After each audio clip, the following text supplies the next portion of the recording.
హలనేని విశ్వేశ్వరరావు విశాఖ వైపు ప్రపంచం మొత్తం చూస్తుంది. ప్రపంచం అంటున్నారు, అతిశయోక్తి కాదా అని చెప్పి అనుకోవచ్చు మీరు. ఖచ్చితంగా ప్రపంచం మొత్తం వైజాగ్ వైపు చూస్తుంది. దీంట్లో అతిశయోక్తి ఏమాత్రం లేదు. కారణం, ఇటీవల కాలంలో గూగుల్ ఏఐ సెంటర్ ఒప్పందం జరిగింది.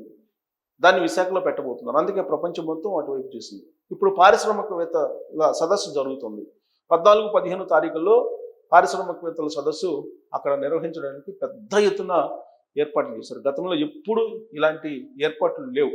టెక్నాలజీని ఉపయోగించి అక్కడికి వచ్చిన పారిశ్రామికవేత్తల్ని ఆశ్చర్యపరిచేలా ఏర్పాట్లు చేశారు. అందుకే చంద్రబాబు నాయుడు గారు హాస్పిటాలిటీని ఒకసారి తీసుకుంటే కనుక ఖచ్చితంగా పెట్టుబడులు పెడతారు పారిశ్రామికవేత్తలు అనేటువంటి నమ్మకం ఒకటి ఉంది, ప్రభుత్వ వర్గాల్లో ఉంది, అలాగే పబ్లిక్లో కూడా ఉంది.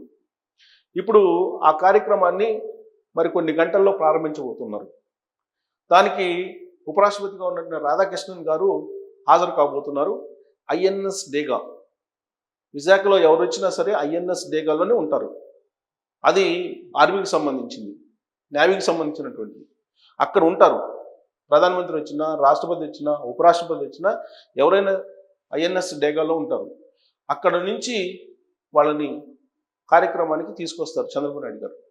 సో ఉపరాష్ట్రపతిగా ఉన్నటువంటి రాధాకృష్ణన్ గారు మరి కొన్ని గంటల్లో ఈ పారిశ్రామిక సదస్సును ప్రారంభించబోతూ ఉన్నారు. మరి ఏంటి ఈ పారిశ్రామికవేత్తల సదస్సులో ఎలాంటి ఒప్పందాలు జరిగే అవకాశం ఉంది అనేది చాలా పెద్ద లిస్ట్ ఉంది. దాన్ని నేను మీకు క్లుప్తంగా తెలియజేసేటువంటి ప్రయత్నం చేస్తాను. అసలు ఏంటి పారిశ్రామికవేత్తల సదస్సులో ఏం జరగబోతుంది, ఎలాంటి ఒప్పందాలు జరగబోతున్నాయి అనేది కనుక చూస్తే ఇక్కడ చూడండి, ఈ ఒప్పందాలు అక్కడ ఏం జరగబోతున్నది క్లుప్తంగా నేను చదివి వినిపిస్తాను. వాణిజ్యం పారిశ్రామిక సదస్సు, వాణిజ్య పారిశ్రామిక సదస్సు. ఇది వాణిజ్య పారిశ్రామికీకరణ భవిష్యత్తు, ముఖ్యంగా ఇండస్ట్రీ 5.0, ఇండస్ట్రీ 5.0 ఇది. ఇలాంటి అంశాలు, టెక్నాలజీ పాత్ర, మారుతున్నటువంటి గ్లోబల్ ఎకనామిక్ ఆర్డర్, సస్టైనబిలిటీ అంటే సుస్థిరత, వృద్ధి, అందరికి మేలు జరుగుతుంది అంటే సమ్మిళిత అభివృద్ధి, ఇలా చాలా కీలకమైనటువంటి విషయాలు ఉన్నాయి. ఒక పారిశ్రామికవేత్తల సదస్సు అంటే అదేదో పరిశ్రమలతోటి ఒప్పందాన్ని కుదుర్చుకోవడమే కాదు, దాంట్లో భౌగోళికమైనటువంటి అంశాలు, ప్రపంచవ్యాప్తంగా ఉన్నటువంటి అంశాలు, అలాగే జాతీయంగా అంతర్జాతీయంగా ఉండే అనేక అంశాలు చర్చకు వచ్చేటువంటి అవకాశం ఉంది. ఇండస్ట్రీ 5.0 అంటే ఇప్పుడు ఐదో తరం ఇండస్ట్రీస్ విశాఖలో పెట్టడం కూడా ఊరికే కాదు, దాని వెనుక కొన్ని స్ట్రాటజిక్ రీజన్స్ కనిపిస్తున్నాయి. ఇలాంటి ఇంటర్నేషనల్ లెవెల్ సదస్సు జరిగితే వైజాగ్ పేరు గ్లోబల్ ఇన్వెస్ట్మెంట్ మ్యాప్లో బాగా హైలైట్ అవుతుంది. ఎందుకంటే అక్కడ B2B, business to business, B2G, business to government meetings ద్వారా స్థానిక ప్రభుత్వాలు, పరిశ్రమలు తమ దగ్గర ఉన్న అవకాశాలు అంతర్జాతీయ వ్యాపార సంస్థలకు తెలియజేస్తాయి. భూమి లభ్యత, పోర్ట్ సౌకర్యం, skill work force, policy support, ఇవన్నీ కూడా ప్రపంచ పెద్ద కంపెనీల దృష్టికి నేరుగా తీసుకురావచ్చు. అంటే విశాఖకు, ఆంధ్రప్రదేశ్కి ఇది ఒక మార్కెటింగ్ ప్లాట్ఫామ్ లాంటిది. సో మనం ఇప్పుడు మార్కెటింగ్ చేసుకోకపోతే కనుక మనం పైకి ఎదగలేం. ఈవెన్ నా పని నేను చేసుకోబోతున్నాను కదా, నేను చేసే పని నేను మా మేనేజ్మెంట్ గమనిస్తుంది కదా, నేను ప్రత్యేకంగా చెప్పుకోవాల్సిన అవసరం ఏంటి అని చెప్పి అనుకొని చాలామంది వెనకబడుతున్నారు. అలా కాకుండా చేసేది గోరంత అయితే చెప్పుకునేది కొండంతా చెప్పుకోవాలి. బిజినెస్ టాక్టిక్స్ అది. అలాగే బిజినెస్లో ఇది ఇంకా ఎక్కువ కావాలి. మనకి జాబ్స్లో పనికిరాదు, కానీ కొన్ని సందర్భాల్లో రివర్స్ అవుతుంది. బట్ బిజినెస్లో మాత్రం మన ప్రోడక్ట్ గురించి బాగా బిజినెస్ చేసుకోవాలి. అలాగే మనకు ఉన్నటువంటి వనరులు ఏంటనేది ప్రపంచానికి తెలియజేయాలి. అప్పుడే ఇండస్ట్రీస్లు వస్తారు. ఆ పని వైజాగ్లో చేస్తున్నారు. సో ఇక్కడ CII సదస్సులో ఏపీ ప్రభుత్వం కొన్ని సెక్టార్లని హైలైట్ చేస్తుంది.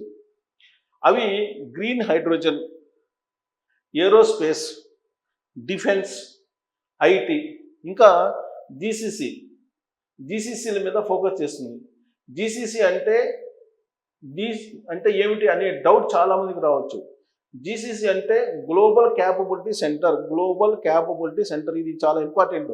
ఇది అర్థం చేసుకోవాలి. GCC ఇవాళ హైదరాబాద్లో GCCలు ఉన్నందువల్లనే హైదరాబాద్ డెవలప్ జరుగుతుంది. ఎన్ని ఒడిదుడుకులు ఉన్నప్పటికీ కూడా. ఆంధ్రప్రదేశ్కి GCCs లేవు. జీసీసీ అంటే గ్లోబల్ క్యాపబిలిటీ సెంటర్స్. ఇవి కావాలి ఆంధ్రప్రదేశ్కి. గ్లోబల్ క్యాపబిలిటీ సెంటర్స్ పెద్ద మల్టీనేషనల్ కంపెనీలు వాటి ముఖ్యమైనటువంటి పనుల్లో కొన్నిటిని ఈ గ్లోబల్ క్యాపబిలిటీ సెంటర్స్లో చేస్తూ ఉంటారు. ఉదాహరణకి research and development, engineering and design, data analytics, finance, ఇలా హై స్కిల్ వర్క్ అవసరం అయినవి వేరే దేశాల్లో సెంటర్స్ పెట్టి చేస్తాయి. సో అది global capability centres high level skill ఉండేటువంటి వాళ్ళతోటి చేయిస్తూ ఉంటాయి. అలాంటి సెంటర్లు ఉంటే కనుక అందరూ ప్రపంచం మొత్తం ఆ నగరాల వైపు చూస్తాయి. ఇవి high skill high paying jobs create చేస్తాయి. అది హై స్కిల్ ఆటోమేటిక్గా హై పే కూడా ఉంటుంది హై స్కిల్ ఉన్నప్పుడు. సో అవి చేస్తాయి. జీసీసీలో అది ఇంపార్టెంట్. ఆంధ్రప్రదేశ్లో జీసీసీ రంగంలో అవకాశాల కోసం చూస్తుంది. అంటే మంచి పే స్కేల్ కలిగినటువంటి జాబ్స్ వస్తాయి. అలాగే డైరెక్ట్ జాబ్స్ మాత్రమే కాదు, పరోక్ష ఉద్యోగాలు వస్తాయి. దాన్నే మల్టీప్లైర్ ఎఫెక్ట్ అంటారు. జనరల్గా హై స్కిల్ పీపుల్ ఉంటే కనుక ఆ హై స్కిల్ పీపుల్ నుంచి పరోక్షంగా అనేక మంది ఉపాధి పొందుతారు. సో హై స్కిల్డ్ పీపుల్ రావాలంటే జీసీసీలు అవసరం. ఇప్పుడు ఆంధ్రప్రదేశ్కి కావాల్సింది జీసీసీలు, కంపెనీలు కాదు. కంపెనీల కన్నా కూడా జీసీసీలు కావాలి. ఇంకా మల్టీప్లేయర్ ఎఫెక్ట్ని సింపుల్గా అర్థమయ్యేలా చెప్తాను. ఒక రంగంలో ₹1 పెట్టుబడి పెడితే దానివల్ల అనుబంధంగా వేరే రంగాల్లో కూడా యాక్టివిటీ పెరిగి మొత్తం మీద ఎకానమీకి ₹1 కన్నా ఎక్కువ మేలు జరగడం మల్టీప్లేయర్ ఎఫెక్ట్ అంటే. ఉదాహరణకి ఒక పెద్ద ఫ్యాక్టరీ వచ్చిందనుకోండి, అక్కడ పనిచేసే వాళ్ళకి ఇల్లు కావాలి. సో రియల్ ఎస్టేట్ పెరుగుతుంది. వాళ్ళ రాకపోకలకు ట్రాన్స్పోర్ట్ కావాలి. వాళ్ళ రవాణాకి సామాన్లు, కిరాణా సామాన్లు, బట్టలకు రిటైల్ పెరుగుతుంది. ఆ ఫ్యాక్టరీకి కావాల్సిన చిన్న చిన్న పార్ట్లు సప్లై చేసే మీడియం స్మాల్ కావాలి, చిన్న తరహా మధ్యతరహా పరిశ్రమలు వస్తాయి. ఇలా చైన్ రియాక్షన్లా మొత్తం ఎకానమీకి ఊపు వస్తుంది. ఈ సమ్మిట్ ద్వారా వచ్చే పెట్టుబడులు ఆంధ్రప్రదేశ్లో ఇలాంటి మల్టీప్లైర్ ఎఫెక్ట్ ఇవ్వాలని ఆంధ్రప్రదేశ్ ప్రభుత్వం ఆశిస్తూ ఉంది. ఇక సదస్సు థీమ్లోనే ట్రేడ్ అనేటువంటి పదం ఉంది, ప్రస్తావించబడి ఉంది. ఇక్కడ జరిగేటువంటి డిస్కషన్స్ నెట్వర్క్ల ద్వారా మన స్థానిక పరిశ్రమలకు, ముఖ్యంగా ఎంఎస్ఎంఈలకు ఇంటర్నేషనల్ మార్కెట్లో కొత్త టెక్నాలజీలు అందుబాటులోకి రావడానికి అవకాశం ఉంది. సదస్సు సప్లై చైన్స్ మీద కూడా ఫోకస్ చేస్తుంది. మన ఎంఎస్ఎంఈలు global value chain GVC global value చైన్లలో భాగం కావడానికి ఇది హెల్ప్ అవుతుంది. జీవీసీ అంటే వివరిస్తా. ఏంటంటే స్మార్ట్ ఫోన్ లాంటి ఓ ఫైనల్ ప్రోడక్ట్ని తీసుకోండి. సపోజ్ మనం స్మార్ట్ ఫోన్లో తీసుకున్నాం. దాని తయారీలో అనేక దశలు ఉంటాయి.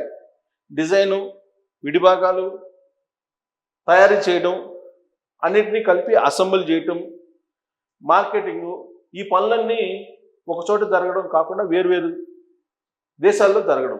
జీవీసీ గ్లోబల్ వాల్యూ చైన్ అంటే మన లోకల్ కంపెనీలు ఈ చైన్లో ఏదో ఒక దశలో ఒక చిన్న పార్ట్ తయారు చేయడం లాంటి దాంట్లో భాగస్వాములు అవగలిగితే వాళ్ళకి గ్లోబల్ బిజినెస్ లభించినట్లు అవుతుంది.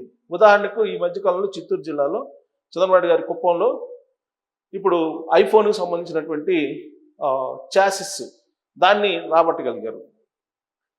ఇక రాజధాని గ్రామాల్లో వసతుల కల్పనకు నిధులు మంజూరు చేసిన ప్రభుత్వం. కృష్ణాయపాలెం, వెంకటాయపాలెం, పెనుమాక, ఉండవల్లి వసతులకు నిధులు 1863 కోట్ల పరిపాలన అనుమతులు మంజూరు చేస్తూ ప్రభుత్వ ఆదేశాలు. లేఅవుట్ల రోడ్లు, కాలువలు, నీటి సరఫరా, డ్రైనేజ్ వ్యవస్థ నిధులు, విద్యుత్ ఐటీసీ కోసం యూటిలిటీ డక్టులు, ఎస్టీటీ, అవెన్యూ ప్లాంటేషన్లకు నిధులు, పనుల కోసం టెండర్లు, ఇవన్నీ కూడా ఒకవైపు అమరావతిని కూడా అదే సదస్సులో ఫోకస్ చేయబోతున్నారు. ఎందుకు ఫోకస్ చేయబోతున్నారంటే అమరావతికి సిఆర్డీఏ తోటి కొన్ని ఒప్పందాలు రాబోతున్నాయి. పారిశ్రామిక సదస్సు వేదిక నుంచి 40,000 కోట్ల రూపాయలకు పైగా ఒప్పందాలు కుదిరిపోతుంది సిఆర్డీఏ తోటి పారిశ్రామికవేత్తలు. ఇక్కడ చూడండి, విశాఖ 2 రోజుల పాటు సిఐఏ భాగస్వామి సదస్సు జరుగుతుంది. 30వ సిఐఏ భాగస్వామి సదస్సు ఇది. పార్ట్నర్షిప్ సబ్మిట్కు ముందు దేశంలోని ప్రముఖ కంపెనీల చైర్మన్లు, సిఈఓలు, విదేశీ రాయబారులతో పాటు చంద్రబాబు గారు పాల్గొంటున్నారు. ఇవాళ సాయంత్రం చంద్రబాబు నాయుడు గారి సమక్షంలో వివిధ కంపెనీలతో ఎంఓయూలు చేసుకున్నారు. ప్రతిరోజు సాయంత్రం అంటే రేపు ఎల్లుండి సాయంత్రం పూట ఎంఓయూలు చేసుకుంటారు. ఉదయం 10 గంటలకు నోవాటెల్ హోటల్లో India Europe business round table సమావేశానికి హాజరయ్యారు చంద్రబాబు నాయుడు గారు. ఇవాళ partner in progress India Europe cooperation for sustainable growth అంశంపై రౌండ్ టేబుల్ సమావేశం జరిగింది.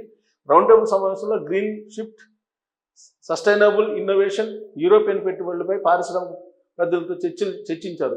ఇవాళ మధ్యాహ్నం తైవాన్, ఇటలీ, స్వీడన్, నెదర్లాండ్ ప్రతినిధులతో భేటీ అయ్యారు. సో ఎస్పీపీ ఇక్కడ చూడండి, ఇండియా యూరోప్ బిజినెస్ పార్ట్నర్షిప్ దీంట్లో పార్టిసిపేట్ చేశారు. ఇక్కడ విశాఖ సాగర తీరంలో మంచి వనరులు ఉన్నాయి అని చెప్పారు వాళ్ళకి. అమెరికా వెలుపల గూగుల్ అతిపెద్ద డేటా సెంటర్ రాబోతుందనే విషయాన్ని కూడా ఆయన చెప్పారు. సబ్సీ కేబుల్ ద్వారా ఈ ప్రాంతం నుంచి ఏర్పాటు అవుతుందని, గతంలో ఐటీని ఆంధ్రప్రదేశ్లో ప్రోత్సహించాలనే విషయాన్ని చంద్రబాబు గారు చెప్పారు. గూగుల్, అడబ్, మైక్రోసాఫ్ట్ వంటి పెద్ద సంస్థల సీఈఓలు భారతీయులే ఉన్నారని కూడా చెప్పారు. ప్రపంచ వ్యాప్తంగా ఆర్థిక సంస్కరణల తర్వాత పరిస్థితులన్నీ మారిపోయాయని చెప్పి ఆయన వివరిస్తూ ఆ సమ్మిట్లో చెప్పారు. ఇక క్వాంటమ్ మిషన్ ప్రారంభిస్తున్నామని చెప్పి కూడా చంద్రబాబు నాయుడు గారు ఇవాళ జరిగినటువంటి ఇండో యూరోప్ భాగస్వామ్య సదస్సులో చెప్పడం జరిగింది. సో ఇదంతా చూస్తుంటే కనుక ఒక పెద్ద ఈవెంట్, ఒక పెద్ద ఒప్పందాలు, బిగ్ టర్నింగ్ ఆంధ్రప్రదేశ్కి రాబోతుందని చెప్పి మనం ఎక్స్పెక్ట్ చేయొచ్చు. సో రేపు ఎల్లుండి జరిగేటువంటి పారిశ్రామిక సదస్సు ఒప్పందాలతో ఆంధ్రప్రదేశ్ యొక్క దశ దిశ మారబోతుంది అని చెప్పి చాలామంది ఎక్స్పెక్ట్ చేస్తున్నారు. వీటిల్లో జీసీసీలు చాలా ఇంపార్టెంట్, గ్లోబల్ క్యాపబిలిటీ సెంటర్స్.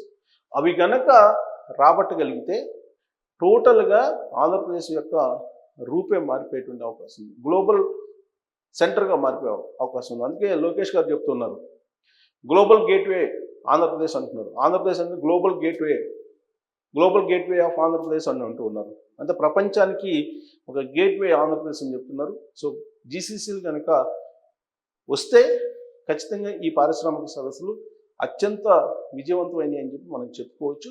మరి సదస్సు మీద మీ అభిప్రాయం ఏంటంటే తెలియజేయచ్చు. Thank you.